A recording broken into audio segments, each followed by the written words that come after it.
Alright, we're going to show you how to replace a 3-tab shingle. We had some wind damage on this roof, so we're just replacing the wind damaged shingles and doing a repair for this customer.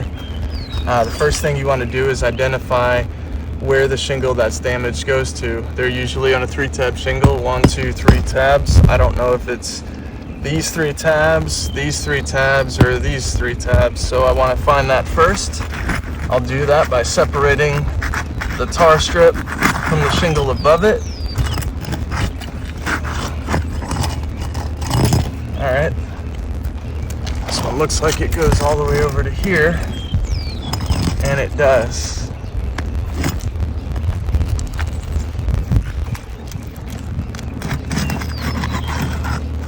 Next order of business, we want to get the nails out of the shingle that we are removing. So we want to get that adhesive strip up. Sometimes you can pull it up with your hand. I like those. Sometimes you really have to pry it with the bar. With these, you can pull the nails out. For this first row of shingles, I prefer to leave the nails in and pull the shingle through the head of the nail, so I can nail the nail back in through the shingle and cover up that hole. The less holes in a roof, the better.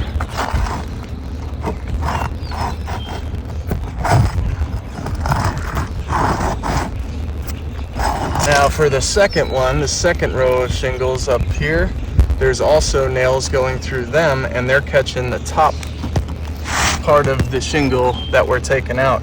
So those nails I actually have to remove because they're catching on that nail. So I'll go up underneath. I'm going to remove this adhesive strip as well.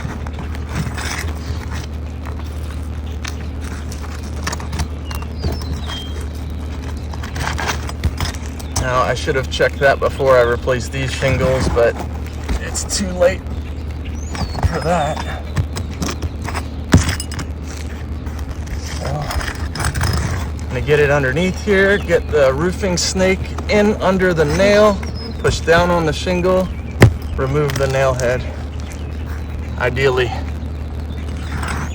get the roofing snake up underneath. I want to come get a look at this.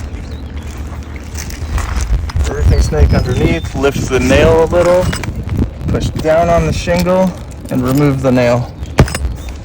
That's how it's supposed to work. It doesn't always work like that. Last try, get the roofing snake up underneath, jiggle, jiggle, jiggle, get the nail out. Now, this whole shingle should be able to come out unless there's another nail in there, which there is. One that I put in earlier today. My mistake.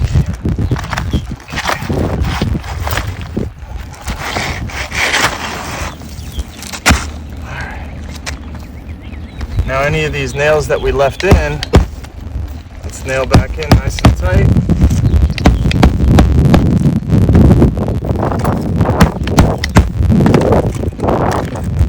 Get the new shingle in, and we will slide it in place. It's hot.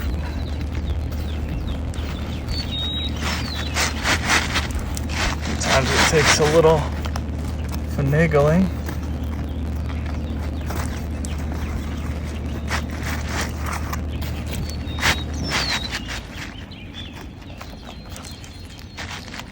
Line it up.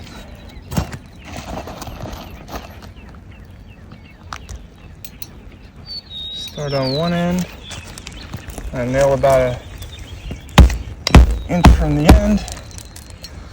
Like to go to the other end, do the same thing. Then we want to put 6 nails in each shingle, so I'm going to go 1 on either side of the tab here, just above the tar strip.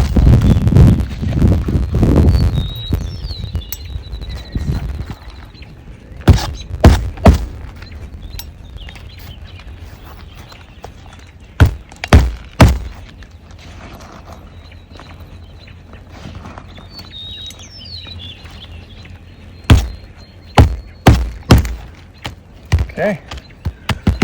Last but not least, we need to now put nails in the shingle that we removed the nails from in order to get the last one out. So for that, we're going to put one here.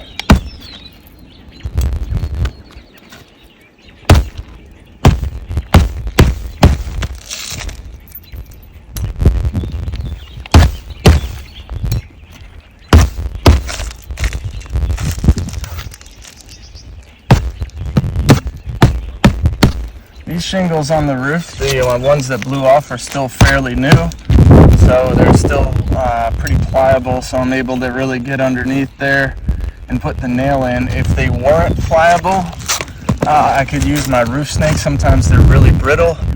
We have to be a lot more careful about getting underneath there. This roof snake is cool because you can put the nail right in the base of it. You can slip the nail in where you want to put it. Hammer down on the top of it. That will still leave it exposed a little. You'll just take the base of your roof snake, put it on top, and hammer it home. Last thing I want to do is take some roof cement. Roof cement always goes underneath the shingle. Caulking always goes on top of the shingle. Roof cement's not meant to be exposed to UV for long periods of time. It starts to crack. So I never recommend using that on the outside. I use this for under the shingle. It adheres the shingle down. Also, the roofing caulk, what will happen is when it dries, it will expand and it will cause the shingle to lift a little. Also, it doesn't work very well with the chemical reaction of the shingle, and it will cause that shingle to lose the granules in that area. The same thing can happen if you use too much, more than a quarter